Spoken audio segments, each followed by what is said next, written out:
श्री शिवाय नमस्तुभ्यम दोस्तों। हर हर महादेव, जय महाकाल। मैं प्रतिभा शर्मा एक बार फिर से स्वागत करती हूँ आप सबका मेरे यूट्यूब चैनल पर। दोस्तों, आप सबको पता है 15 अक्टूबर यानी कि प्रदोष का दिन बहुत ही खास, बहुत ही विशेष दिन है। प्रदोष का पर्व जो है वो शरद पूर्णिमा से पहले पड़ने वाला है। इसके बाद जो है वो हमारा कार्तिक का मास प्रारंभ होगा। तो सारे दिन एक के बाद एक जितने भी फेस्टिवल्स आ रहे हैं, सारे दिन आ रहे हैं, बहुत ही विशेष, बहुत ही खास दिन है दोस्तों। और इस वीडियो में पूज्य गुरु जी की कथा से सुनकर छोटे छोटे से उपाय जो वीडियो के माध्यम से मैं अपने शब्दों में आप तक लेकर आई हूँ और उम्मीद करती हूँ कि जानकारी आप सबके लिए लाभदायक होगी। तो वीडियो को बिना स्किप किए पूरा जरूर देखिएगा। दोस्तों, 15 अक्टूबर यानी कि प्रदोष के दिन आपको कौन से ऐसे विशेष उपाय करने चाहिए जिनसे कि आप महादेव को प्रसन्न कर सकते हैं। कैसे बेलपत्र, कैसे समीपत्र का प्रयोग करके आप अपनी इच्छा मनोकामना पूर्ण कर सकते हैं। छोटी छोटी सी प्यारी सी समीपत्र जो है वो आपको बड़ी आसानी से मिल जाती हैं। और कभी समीपत्र ना मिले तो समी के स्थान पर हम चावल का प्रयोग भी कर सकते हैं। तो ऐसे छोटे छोटे से उपाय इस वीडियो में आपको मैं बताने वाली हूँ, ध्यान से जरूर सुनेगा। दोस्तों, पहले उपाय की हम बात कर लेते हैं। तो यहाँ पर आपने क्या करना है, सबसे पहले आपने लेना है एक बहुत ही प्यारी सी, एक बहुत ही सुंदर सी बेलपत्र। इसके साथ आपको जरूरत है समीपत्र की। जैसे कि मैंने आपको वीडियो में पहले ही जानकारी दी कि अगर आपको समीपत्र नहीं मिल पाता है तो पूज्य गुरु जी ने कई बार बताया कि जब आपको समीपत्र ना मिले तो आप समीपत्र के स्थान पर चावल का प्रयोग कर सकते हैं। जी हाँ दोस्तों, 2 आपको चावल के दाने ले लेने अगर आपको समीपत्र नहीं मिलता है। चावल के दाने कैसे लेने, आखा दाना यानी कि टूटा हुआ दाना नहीं होना चाहिए। अक्षत जो है आपके पास में पूरा होना चाहिए, बिल्कुल भी कहीं से आपका चावल का दाना जो है वो टूटा हुआ नहीं होना चाहिए। दोस्तों, आपने बस एक सुंदर सी प्यारी सी बेलपत्र, 2 समीपत्र और लाल चंदन के प्रयोग से इस उपाय को करना है। और आपकी कितनी भी पुरानी, कितनी भी इच्छा जो होगी, जो आपकी मनोकामना पूर्ण नहीं हो पा रही है, वो आपकी इच्छा जरूर पूर्ण होगी। पुरानी से पुरानी आपकी इच्छा जो है वो जरूर महादेव सुनेंगे और उसको पूर्ण करेंगे। दोस्तों, तो आपने करना क्या है, आपने लेनी है एक बहुत प्यारी सी बेलपत्र और उस बेलपत्र के साथ ही आपने लेना है समीपत्र। लाल चंदन का प्रयोग करते हुए इस उपाय को हम करेंगे। दोस्तों, तो सबसे पहले जो हमारी बेलपत्र के दोनों भाग होते हैं, छोटी पत्तियां, ठीक है, बेलपत्र में 3 पत्तियां होती हैं। बड़ी पत्ती को छोड़ करके जो 2 पत्तियां होती हैं, उन दोनों पत्तियों पे आपको लाल चंदन लगा देना है ज्यादा मात्रा में ज्यादा मात्रा में आपने लाल चंदन का लेपन कर देना है दोनों पत्तियों पर। और अगर आपके पास में समीपत्र है तो उन दोनों पत्तियों के ऊपर यानी कि लाल चंदन वाले भाग पर ही आपको समीपत्र को चिपका देना है। दोस्तों, और अगर आपके पास में समीपत्र नहीं मिलता है, बहुत कोशिश करने के बाद भी समीपत्र आपको नहीं मिल पाया है, तो आप 2 चावल के दाने एक एक पत्ती के ऊपर में उस लाल चंदन के ऊपर में चिपका दीजिएगा। दोस्तों, और ये लेकर के पहुंच जाना है आपको महादेव के समक्ष। जहाँ भी आपके घर के आसपास में महादेव का मंदिर, शिवालय, जो भी स्थान है, वहाँ पहुँच जाइएगा। साथ ही साथ एक तांबे के पात्र में आप जल भी ले सकते हैं। दोस्तों, तो ये जो है सबसे पहले मंदिर में पहुँच करके आपने क्या करना है, आपने जो आपके पास में समीपत्र है ना, जो बेलपत्र के ऊपर हमने चिपकाई है, उसका हम प्रयोग यहाँ पर करेंगे। सबसे पहले तो एक जो साफ शुद्ध जल तांबे के पात्र में आपके पास में है, जो आप अपने घर से लेकर के गए हैं, वह जल आपको सर्वप्रथम महादेव के शिवलिंग के ऊपर समर्पित कर देना है। महादेव के किसी भी एक नाम का जाप करते हुए, उच्चारण करते हुए जल को जो है वो समर्पित कर दीजिए। दोस्तों, इसके साथ ही जो आप बेलपत्र लेकर गए हैं, बहुत प्यारी सी, बहुत सुंदर सी बेलपत्र, जिसके ऊपर की हमने 2 पत्तियों पर लाल चंदन के साथ में समीपत्र को चिपकाया है, और समीपत्र ना हो तो चावल के साथ आप इस प्रयोग को कर सकते हैं ना। तो उस बेलपत्र को आपने माता अशोक सुंदरी वाले स्थान के ऊपर आपको समर्पित करना है। दोस्तों, ध्यान रखिएगा कहाँ पर, माता अशोक सुंदरी के स्थान पर आपको इस बेलपत्र को समर्पित कर देना है।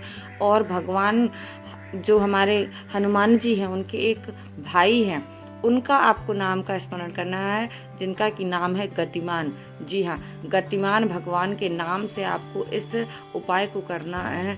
और वह व्यक्ति जो आपके घर का है, जिसके काम नहीं बन पा रहे हैं, जिसका मनोकामना पूर्ण नहीं हो रही, हर काम होते होते रुक जा रहा है ना, तो उस व्यक्ति के नाम का स्मरण कर लीजिएगा। भगवान गतिमान के नाम का स्मरण करते हुए आपको अपनी इच्छा, अपनी मनोकामना उनके समक्ष रखनी है कि हे ईश्वर, मेरे ये काम बनते बनते रुक जा रहे हैं, तो आप अपनी कृपा मेरे ऊपर बनाए रखें। जो कुछ भी आपके मन में है, जो कुछ भी आप भगवान से कहना चाहें, उनके समक्ष कह दीजिएगा। और यकीन मानिए कि इस छोटे से उपाय को करने मात्र से आपकी जो भी काम बनते बनते रुक जा रहे थे, उनमें इतनी तेज स्पीड आ जाएगी, बड़ी जल्दी से वो काम आपके पूर्ण हो जाएंगे दोस्तों। तो यहाँ पर मैंने आज यानी कि 15 अक्टूबर प्रदोष के दिन का बहुत सरल सा उपाय आपको बताया है, तो इसे अवश्य कीजिएगा ताकि आपको इसका लाभ प्राप्त हो। चलिए बात कर लेते हैं वीडियो में हम दूसरे उपाय की, जो कि बहुत ही आसान सा है। ये भी बहुत सरल सा उपाय है दोस्तों, हर कोई कर सकता है। आपने लेना है सिर्फ और सिर्फ 5 पत्तियाँ। 5 पत्तियों से इस उपाय को एक बच्चा भी कर सकता है दोस्तों, कोई इसमें अड़चन नहीं आनी चाहिए। और आज के दिन अगर आपने इस उपाय को करा तो बहुत ही अच्छी बात है। आपके घर में जो व्यक्ति बीमार है, अगर कोई भी व्यक्ति बीमार है, उसको बीमारियाँ लगी हुई हैं, छोटी छोटी बीमारी हो या फिर कोई भी बड़ी बीमारी, समाप्ति नहीं होती है, बीमारियां आपके घर से जाती ही नहीं है, तो आपको इस उपाय को जरूर से करना चाहिए दोस्तों। आपने लेनी है 5 पत्तियां। ध्यान रखिएगा कि प्रदोष का दिन है, तुलसी के पौधे को आपको छूना भी नहीं है, आप उसको टच भी नहीं करेंगे, पर आपको 5 पत्तियां लेनी है किसी भी पेड़ की।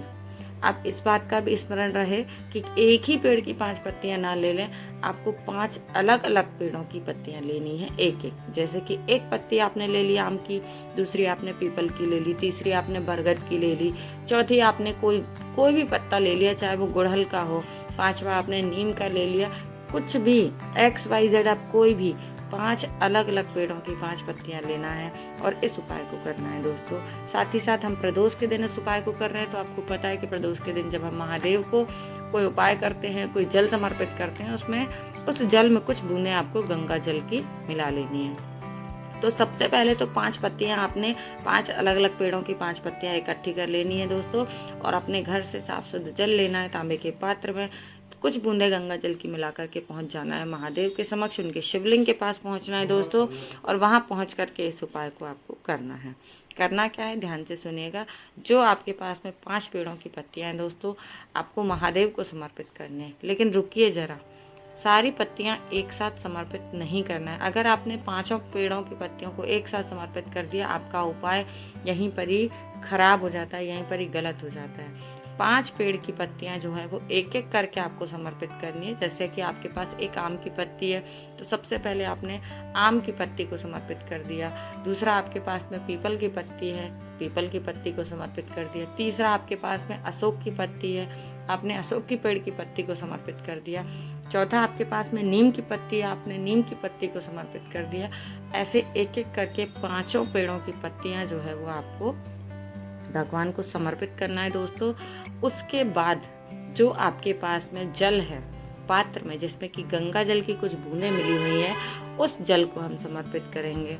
और यहाँ पर भी भगवान के एक विशेष नाम का आपको स्मरण, और वो कौन सा एक विशेष नाम है, वो नाम है कल्याणेश्वर महादेव। जब आप महादेव को जल समर्पित कर रहे हैं दोस्तों, तो आपको भगवान के कल्याणेश्वर महादेव नाम का स्मरण करते हुए अपनी इच्छा, अपनी मनोकामना जो है वो महादेव के समक्ष रखनी है। उस व्यक्ति का नाम और गोत्र का स्मरण भी आपको करना है। जल समर्पित करते समय उस व्यक्ति के नाम और गोत्र का स्मरण कीजिएगा कि हे महादेव, हमारे घर का, हमारे परिवार का यह एक व्यक्ति है जो कि बहुत परेशान है, बीमार रहता है, इसकी बीमारियां समाप्त ही नहीं हो रही हैं, तो आप अपनी दया दृष्टि, अपनी कृपा दृष्टि बनाए रखें और इसके जीवन से बीमारियों का जो है वो अंत करें। ऐसा आपको बोल करके महादेव के ऊपर जल समर्पित करना है दोस्तों। और यकीन माने कि इतना छोटा सा उपाय अगर आपने कर लिया, इस छोटे से उपाय करने मात्र से आपके जीवन से रोग नाम की चीज जो है पूर्णतः खत्म हो जाएगी।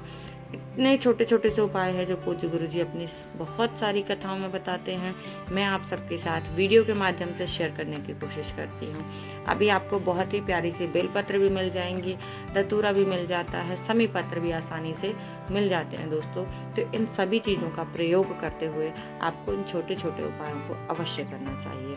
मैं अपने मन से कोई भी उपाय, कोई भी कहानी आपको अलग से नहीं सुनाती हूँ दोस्तों।